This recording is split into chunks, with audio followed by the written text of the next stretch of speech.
Ассаламу алейкум, урматтуу кыргыз элим, кыргызстандыктар, мекендештер, мекенчилдер, урматтуу кыргызстандыктар, кыргыз элим, кандайсыздар, жакшысыздарбы, иштериңиздер жакшыбы? Тилекке каршы бир аз ооруп атам, суркулап. Баарыңардан кечирим сурайм. Саясий кырдаал боюнча жана бир-эки айта турган сөздөрүм бар, ошол боюнча өз ой пикиримди айтып коюуну туура көрдүм.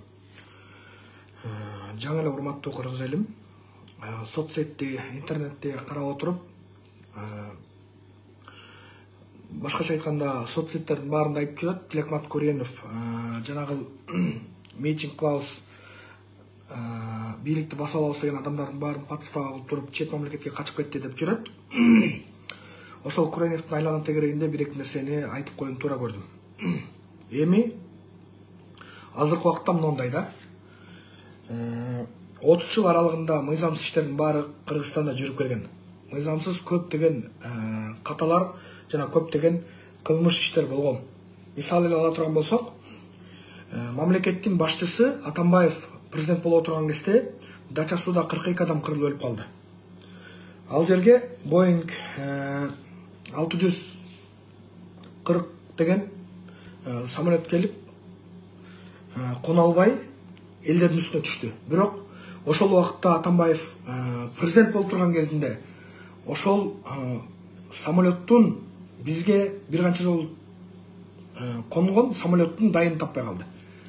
Кимдин бизнеси азыркы убакытка чейин ачылбай жатат. Мисалы, бул окшогон эле 2010-жылы жана ошо окуясын кылды. Булар анткени мыйзамды өздөрүнө бекемдеп туруп, өздөрү бийлигин бекемдеп алыш максатында ошондой иштерге барышты. Ошол дагы 2010-жылдын дагы азыркы убакытта каармандары, алардын негиздөөчүлөрү табылбай жатат. Убактылуу өкмөт түздөн тусага күнөөлүү экенин айылдын баары билет, бирок сот жоопкерчилигине тартылган эмес. Мисалы, Отунбаев айтып атпайбы? Камчок Кыдыршевич ошо парламентте отурган кезде 12-жылы, 11-жылдар айткан. Жоопкерчиликке тартылыш керек. Ошол эме ким эме болсо, күнөө болсо, ким ката кылган болсо, ошонун баарын жоопко тартышыбыз керек деген кезде, ошол убакта Отунбаев мен карамандай каршымын деп убактылуу президент болуп отурган ошол адамчы, убактылуу карап 1,5 жыл отурду. Ошондой мындай айтканда, алар ошону ачылбаганына, ошону ачылып кетишине алар кызыктар болгон эмес. Эми азыркы убакытта мен айтып кое турган нерсем, Тилекмат Көренов өзүнчө бир жашоодо бир эмеде мындай ийгилик жараткан адамдай болуп калдаган калың элге чыгып атат. Урматтуу кыргыз элим, кыргызстандыктар, менин да туугандарым бар, ата-энем бар, досторум бар, жоролорум бар, башкалар бар да. Бирок мен жашым 30-та, өзүм ишкерлик менен алектенем. Бир канчалык деңгээлде ийгиликке жеткен адамдардын биримин. Мен саясатка катышпай эле, саясатты жок эле жашап жүрсөм, менин жашоом мындай өтүп келген, жана өтө бермек да. Тилекке каршы бир гана күнөөм бар. Ушул атам Жапаров менен Ташиев менен дос болгону, анан ошо атамдын айтып кеткен бир мурас сөзү бар эле, ошол. Ташиев менен Жапаров бир убакыт келет Кыргызстанды көтөрөт деген сөз бар эле.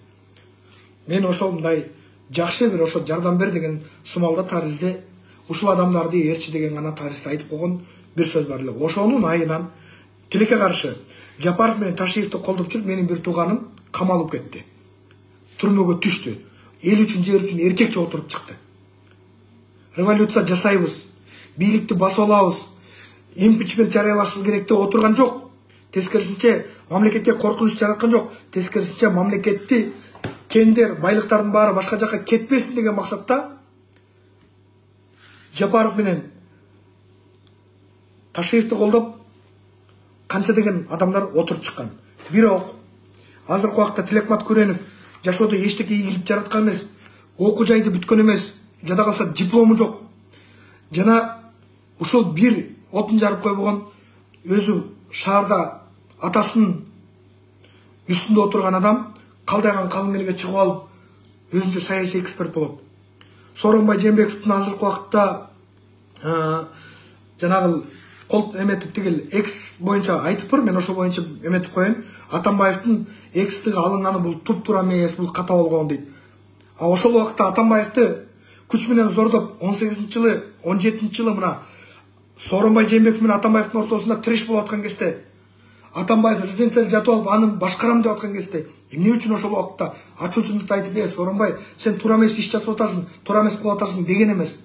Биз ал убакытта Атамбаевдин куугунтугун көргөнбүз, ал убакытта Сооронбайдын да куугунтугун көргөнбүз. Анткени менин үйүмөн ошол атамдын бир тууган иниси түрмөдө отурган эле. Айыбы ушу Жапаровду колдоп койгон үчүн Садыр Нуркожоевичти. Эми жашоодо бир туалет салбаган балдар чыгып алып, адамга чыгып алып акыл үйрөтсө күйөсүң да. Анан мен ушинтип ойлойт элем, мен мынтип ойлойт элем. Бул жашоо жана бул Тилекмат кайтар элем. Тилекмат, бул жашоо жана бул мыйзам сен ойлогондой эмес. Анан сен чыгып алып, эксперт болуп, өзүң бир балдарыңды бир алгылыктуу бага албасаң, бир кетмен көтөрүп, бир балдарыма ошо бир нерсе, бир үй салып берейин деп бир кирпич койбосоң, анан кийин чыгып алып, калдайган калың элге чыгып алып, ушу тескери сүйлөп атканың, тетир сүйлөп атканың, сен отуруп чыксаң эл үчүн эч убакта отуруп чыккан жоксуң.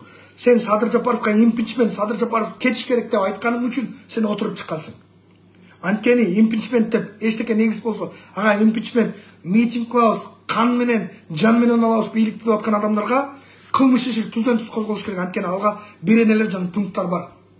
Сен өзүң эмени түшүнбөгөнүң үчүн, мыйзамды, конституцияны түшүнбөгөн үчүн, ошо накта дөдөй болгонуң үчүн ойду келди сүйлөп алып, мына эки дос ментти, эки дос тигинти деп. Эки дос эл кылбаган нерсени, элге кылып бербеген нерсени жасады. Эки дос эртеңки келе турган 2023-жылдагы эмени Кыргызстанда эскилиги жеткен эмелер бар.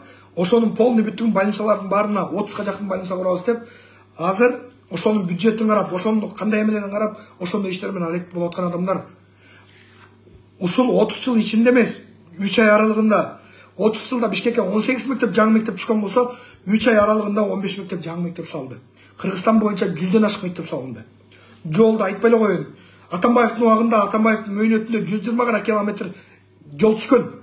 Ушуну билип коелар. Мына мына эме Сооронбайдын убагында да аябай аз болгон. Могул Карабалта менен Бишкек жолу 8 жыл турду ушул бүтпөй. Чайна роот алып алып. Мына Чайна роот кимдики эле? Кимдер ошол акчаны чыгарып кетти левый кылып туруп. Анан кийин Турецкий мега компанияга өткөрүп берди. Мына келип туруп Жапаров ошону бүтүрдү. Мына кече миллион деген долларлар алынды эле. Мына эме боюнча Бишкек Ош жолу боюнча жана жаңы курулуп аткан жол боюнча. Ал да ошо жарым жолдо калган. Акчалардын баары желип кеткен. Мына ошону да Садыр Жапаров бүтүрүп атат азыркы убакытта. Жана башка да жолдорду бүтүрүп атат. Эми адан дагы башка мисалы проблемалар толтура. ТЭЦте мисалы жөн эле ТЭЦти мындай сыйпалап жылтыратып коюш үчүн 386 миллион доллар жеп койгон. Эми Атамбаев кыйын болчу, Атамбаев мыкты болчу, андай болчу. Атамбаевдин убагында азыркы убакытта мекенчилер, Садыр Жапаровду колдогон адамдар байлыкка мас болуп, буттан туруп байып кеткен жок. Садыр Жапаров эч бир мекенчиликке андай мүмкүнчүлүк берген жок. Атамбаевдин убагында шопуру, жазакчысы, жанагы Итбай, Чотбай бүт туруп байып кеткен. Эбегейсиз байлыкка ээ болгону факт болчу да. Шопурлар башкарып койганы бул факт эле да. Бирок мен так ушуну айтып коеюн, Садыр Жапаровду билген адам катары. Садыр Жапаров бир тууганын, аялын, жанагы досун жана башканы укпайт. Садыр Жапаров өзү аң сезимен ойлонгон, мамлекетке күйгөн, мамлекетти сүйгөн адамдардын бири. Чечкүндүү адам. Ошол заматта кылат. Ошол заматта чечет. Атамбаевге окшоп шопуруна тапшырып койгон жок мамлекетти. Бакиевге окшоп баласы менен бир туугана жанышка тапшырып койгон жок. Акаевге окшоп Майрам менен жанагы балдыздары бар, Аяскүл деген ошолорго тапшырып койгон жок. Отунбайга окшоп убактылуу өкмөт деп арака берака тартырып жиберген жок. Сооронбай Жээнбековге окшоп Асылбек менен Төрөбайга тапшырып койгон жок. Келгенден баштап пандемияда отурсак да, кыйынчылыкта отурсак да, кризисте отурсак да бир топ иштер жасады. Эми Тилекмат сага жооп берип коеюн эркекче. Тилекмат, сен айтып атасың, мен ушинтип ойлойт элем деп. Хорошо. Экстигине карабай, мына мыйзамда ушундай бар. Экстигине карабай, аны жоопкерчиликке тартыш керек Сооронбай Жээнбековду дейт. Сооронбайдын тартылышына мен 100% сагым. Бирок мыйзам чегинде анын экстигин алыш керек. Экстигин албай турган болсоң, аны ага кол тийбестик деген бар мыйзамда. Кол тийбестикти аттап туруп аны сен жоопкерчиликке тарта албайсың. Экинчиден, парламентте депутаттардын полномочиясы бар, алардын да кол тийбестиги бар. Аларды аттап туруп жоопкерчиликке тарта албайсың. Мадумаров кече силер менен баарыңар чогуу отуруп, мына WhatsApp'тан группа эметип, калпилек Кемпирабад деп туруп, Кемпирабадтын ушу эмесин шакаба кылып туруп, Кемпирабадты эме кылып туруп, шылтоо кылып туруп, бийликти басып алганга аракет кылайын дедиңер. 10 000 адам топтойбуз деп. буларды камайбыз же булар бизди камайт деген позицияда турдуңар. Ошол эле берени менен Мадумаров давно камалып кетмек. Эмне үчүн Мадумаров камалбай калды? Эмне үчүн жана Исхак Масалиев калып калды? Калып калганын бирден бир себеби бар. Анткени булардын кол тийбестик деген полномочиясы бар. Кол тийбестикти алып койгондо, кол тийбестиги жок болгондо автоматически булар камалып кетмек. Жанагы канча адам азыр камалып отурса, ошолордун кейпин буларда киймек. Ошол үчүн урматтуу кыргыз элим, кыргызстандыктар, Тилекмат жана бир туалет салбаган бала барго, мамлекетке чыгып, өзүнчө мамлекеттин алдына Жапаров менен Ташеевке жана элге эме сокку уруп атканы жана элдин баардыгын ушу мазактап атканы бул туура эмес. Өзүнүн балдарын тыңгылыктуу карап алсынчы. Буларга жетим тоо да керек эмес, буларга кемпир абат да керек эмес, буларга жана башка да керек эмес. Жана чыгып жүргөн жанагы 3+1 деген пиваларды ичип жүргөн Атай Бейшенбек, жанагы ушу Орозайым Нарматова, Тилекмат Күренов, Илгиз Шаменов, ушуга окшогондордун полный бүттүгү билимсиз, сабатсыздар ошолордун баардыгы. Эми Мадумаров, мисалы мамлекетке күйө турган Мадумаров, мен ушунчалык күйөм дейт. 30 жыл аралыгында эмне иш жасады? Бир иш кылган жок. Мен Мадумаровду айтсам эле сен айта бересиң дейт. Эми ит дейсиң да турабы, адамды адам дейсиң, айбанды айбан дейсиң да, урматтуу кыргыз элим. Анан эми адамга чыгып акыл үйрөтүп атпай, ушуларчы күйдүрүп. Эми ушулар мисалда бир саясатчынын убагында же бир президенттин убагында туруктуу булар жүргөн эмес да. Кече Сокечи болгон, кече Атамбаев болгон, кече башкачы болгон, андан кийин азыркы убакта башка бийлик келип калды. Булардын баары карамандай каршы чыгып калды. Анткени мурдагыдай булар жеп иче албай калышты. Бир мыйзамды түшүнбөгөн, мен сага Тилекмат Күренов айтып коеюн. Мыйзамды билбегенден Мадумаровдун мактап өзүнчө Мадумаровдун тырмагына тең келбейт. Мына 6 адам келди, туура эмес депутаттарды алып келип алыптыр деди. Мадумаров диктатураны жакшы көргөн адам. Мадумаров только мен дейт. Анткени шайтан да кыл. Адам алейхисаламга жүгүн, Адам алейхисаламга сажда кыл, Адам алейхисаламга эме кыл деген кезде ошол эме кылган эмес. Адам алейхисаламга сажда жасаган эмес. Сажда жасабаган айынан эмне үчүн жасабайсың деген кезде мен топурактан, мен оттон жасалгам, Адам алейхисалам топурактан жасалган деп туруп, мен адам үйдө турушум керек деген үчүн өмүр бою Аллах Тааланын каарына кылам бул шайтан. Эми Мадумаров дагы мен дейт, только мен дейт. Өзүн гана көрөт аппак. А бирок анын сөзүнүн полный бүттү 99% калып болот ба, урматтуу кыргыз эл. Ошого баарыңардан суранам жана өтүнөм. Буларга окшогон, Тилекмат Күреновго окшогон жашоодо бир жакшы бир ийгилик жаратпаган адамдарга ишенбегиле.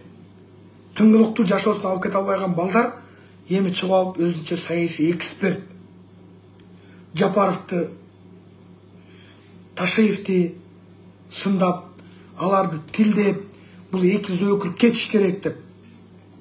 А ошо эки адамдай элге жакшылык ким жасады? Аны колдоп жүргөн адамдарды, аны ошо эме кылып жүргөн, карап жүргөн адамдарды убагында ошолорду карабай, мага баардык адам 7 миллион эл, мага мекенчил, 7 миллион элдин баарынын жашоосу жакшырыш керек деген ойлогон адамды сыйлашыбыз керек. Амбициясы ошондой. Булардын амбициясы чоң. Булардын амбициясы аябай чоң. Мисал Тилекматтыкы башканыкы.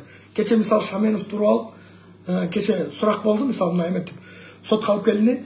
Ошол кезде туруп алып мага эчтеке таппайт дейт. Урматтуу элим, өзүңөр деле көргөнсүңөр, туурабы? 26 числодо улуттук улуу жыйын кылабыз дагы, ошондо төңкөрүш жасайбыз. Кан менен, жан менен алабыз. Курал жарактар менен келебиз деп айткан. Мына Шаменовдун ошондой сүйлөгөн видеолор бар. Ошолор полный бүттү мурда тазалап салган, бирок YouTube'да калган ал. А буларды ошол эле сөзгө такап туруп эле жоопкерчиликке тартып койсо болот. Ага мыйзам жол берет. Анан мага эчтеке таппай атат. Анан мага охота кыла турган жанагы курал жарактарым бар эле. Ошону деп туура эмес мага эметип атат деген сыяктуу ушундай нерсени айтат. А Нарматова болсо мен мына күрөшөт болчумун дейт. Мандатың чындыгында болгон болсо, мандатың бар, хорошо, сен алдың. Бирок дипломың чындыгында болсо күрөшпөйт белең, соттошпойт белең, сотто далилдебейт белең. элементарно Россияда сен кайсы окуу жайды бүттүң деген кезде ошого жооп бере алган эмессиң.